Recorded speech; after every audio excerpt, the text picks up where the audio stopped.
అందరికీ నమస్కారం. ఈరోజు ఫాదర్స్ డే సందర్భంగా మా నాన్నగారి గురించి కొన్ని విషయాలు చెప్పాలనుకుంటున్నాను.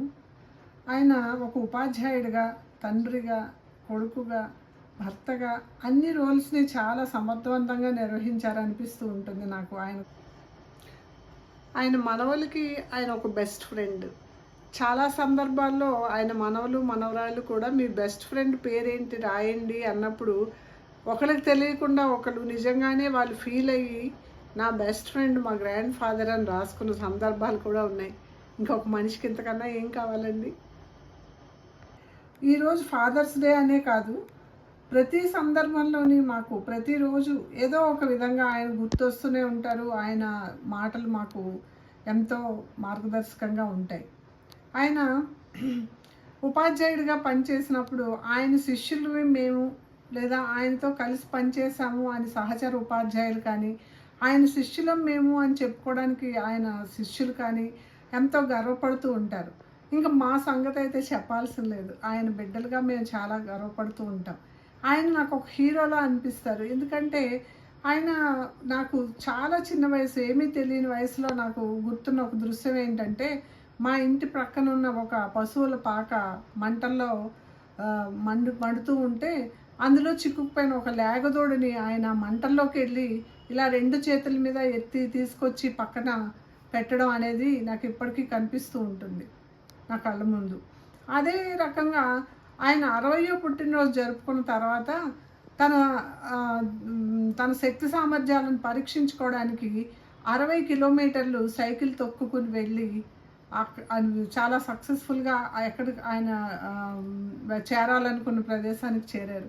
ఇలాంటివన్నీ కూడా నాకు ఆయన విషయంలో ఒక హీరోగా నాకు అనిపిస్తూ ఉంటుంది. అలాగే ఒక ఉపాధ్యాయుడిగా ఆయన ఉపాధ్యాయుడిగా ఉన్నప్పుడు ఒకరోజు ఆయన రోడ్డు మీద వెళ్తూ ఉంటే, ఆ రోజుల్లో అందరికీ సైకిళ్ళే కదా, మా నాన్నగారు సైకిల్ మీద వెళ్తుంటే ఆ ఊరు ప్రెసిడెంట్ గారు మాస్టారు ఆగండి అని పిలిస్తే సైకిల్ మీద నుంచి ఒక కాలు కిందకు పెట్టి రేపు స్కూల్కి రండి మాట్లాడుకుందాం అన్నారట ఆయన. అంటే ఆ ప్రెసిడెంట్ గారు తర్వాత రోజు స్కూల్కి వెళ్ళి, మాస్టరు మా అబ్బాయిని మీరు దండించారని అడగడానికి పిలవలేదు, వాడు క్రమశిక్షణ తప్పుతున్నాడు, మీరు వాడితో కఠినంగానే ఉండండి అని చెప్పడానికి పిలిచాను, పొరపాటు అయింది, స్కూల్కి వచ్చి మాట్లాడాల్సింది నేను అని. ఆ రోజుల్లో ఉపాధ్యాయులకి అలాంటి గౌరవం ఉండేదన్నమాట. అదేవిధంగా ఆయనతో కలిసి పనిచేస్తున్న ఒక జూనియర్ ఉపాధ్యాయుడిని ఒకరోజు ఎవరో సెలవు పెట్టడంతో ఆ క్లాస్ తీసుకోమంటే, నా క్లాసులే నాకు చాలా ఎక్కువ, నాకు ఓపిక లేదు అని చెప్పాడట ఆయన సమాధానం. ఆ రోజు కూరుకుని మరుసటి రోజు ఉదయం 9 గంటల నుంచి సాయంత్రం మళ్ళీ లాస్ట్ బెల్ కొట్టే వరకు ఆయన క్లాస్ తీసుకొని ఆ ఉపాధ్యాయుడికి ఒక ఎగ్జాంపుల్గా నిలిచారు. వెంటనే ఆ జూనియర్ ఉపాధ్యాయుడు ఆయన దగ్గరకు వచ్చి, మాస్టారు క్షమించండి, మీరు నాకన్నా వయసులో చాలా పెద్దవారైనా కూడా నిన్న రోజంతా క్లాస్ తీసుకొని నాకు నేను చేసిన తప్పు తెలుసుకునేలాగా చేశారు అని. చూసారా, శిక్షించడం దండించడం కాదండి, అవతల వ్యక్తి తన తప్పు తను తెలుసుకునేలాగా చేయడం అనేది. ఇలాంటివి చాలా ఉదాహరణలు చెప్పొచ్చు ఆయన గురించి, విద్యార్థుల విషయంలో కానీ తన సహచర ఉపాధ్యాయుల విషయంలో కానీ. అందుకే ఆయనతో పనిచేసిన ఉపాధ్యాయులు అందరూ కూడా అది స్వర్ణయుగంగా చెప్పుకుంటారు ఆయనతో పనిచేసిన కాలాన్ని. అలాగే ఆయన గైడెన్స్లో ఆయన శిష్యులు, ఆయనతో పనిచేసిన ఉపాధ్యాయులు, తర్వాత హై స్కూల్ హెడ్ మాస్టర్స్గా అయినప్పుడు ఆయన గురించి తలుచుకుని ఆయన అడ్మినిస్ట్రేషన్నే వాళ్ళు కూడా ఫాలో అయిన సందర్భాలు కూడా ఉన్నాయి. అలాగే ఒక ఫాదర్గా ఏ రోజు మేము నోరు తెరిచి మాకు ఇది కావాలి అని మేము అడగాల్సిన అవసరం లేకుండా ఉండేది.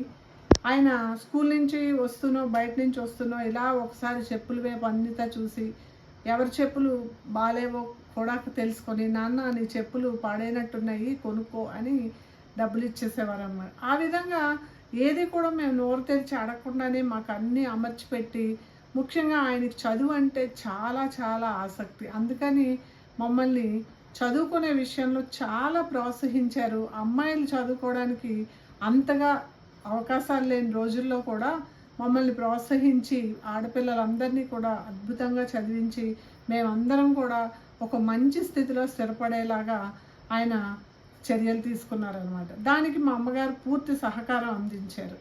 అయితే ఈ విధంగా ఆయన చదువు పట్ల ఆయనకున్న ఆసక్తిని మరొక సందర్భంలో కూడా మేము చూసాం.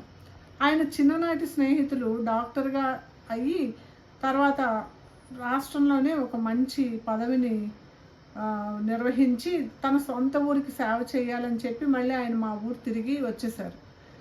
అప్పటి నుంచి మళ్ళీ వాళ్ళ స్నేహం కొనసాగింది. ఆయనకి లైఫ్ టైం అచీవ్మెంట్ అవార్డు రావడంతో పౌర సన్మానం జరిగింది.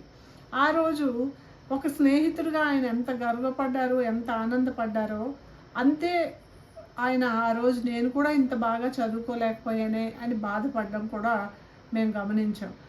ఈ బాధతోటే అనుకుంటాను ఆయన ఎప్పుడు కూడా ప్రతి సంవత్సరం పిల్లలు పరీక్షలు అయిపోయిన తర్వాత తనకు తెలిసిన విద్యార్థులందరి దగ్గర పాత పుస్తకాలు సేకరించి పెట్టి ఎవరికి అవసరమో తెలుసుకుని వాళ్ళకి మళ్ళీ ఆ పుస్తకాలు తీసుకెళ్ళి అందజేసేవారు. అంతేకాకుండా ఎవరైనా అమ్మాయిలు పెళ్ళిళ్ళు చేసుకుంటున్నారు అంటే వాళ్ళ ఇంటికి వెళ్ళి ఆయనకి తోచినంత డబ్బులు తీసుకెళ్ళి ఇచ్చి, అమ్మాయి పెళ్ళి అంటే ఎంత కష్టమో నాకు తెలుసు, ఇగో ఈ డబ్బులు మీ దగ్గర ఉంచండి, అవకాశం ఉన్నప్పుడే నాకు తిరిగి ఇవ్వండి, ఇవ్వలేకపోయినా పర్వాలేదు అని చెప్పి వెళ్ళి కనుక్కుని తెలుసుకుని వాళ్ళ అవసరాన్ని వాళ్ళకి అందించడం అనేది మామూలు విషయం కాదు కదా. ఇలాంటి ఎన్నెన్నో జ్ఞాపకాలు ఆయనతో మాకు. అంతేకాకుండా ఆయన చర్యలన్నింటినీ తలుచుకున్నప్పుడు ఈనాటికి కూడా ఆయన బిడ్డలుగా మేము చాలా గర్విస్తూ ఉంటాం.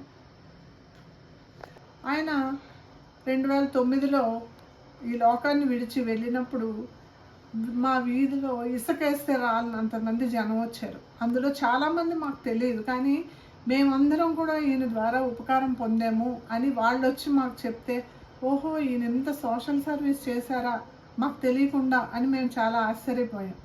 ఆ తర్వాత రోజు లోకల్ ఎడిషన్లో ఆయన గురించి ఆ నలుగురు సినిమాలో లాగా ఒక ఉపాధ్యాయుడు మరణిస్తే జనాలు వచ్చి ఆయన గురించి కథలుగా చెప్పుకుంటూ ఉంటే నేను విన్నాను అని చెప్పి ఆ విలేకరి అందులో ఒక వార్త రాయడం అనేది మాకు అందరికీ కూడా చాలా గర్వకారణం. అలాంటి మా నాన్నగారిని ఈ సందర్భంగా తలుచుకోవడం అనేది ఎంతైనా సందర్భోచితం అనిపిస్తోంది నాకు. ఉంటాను.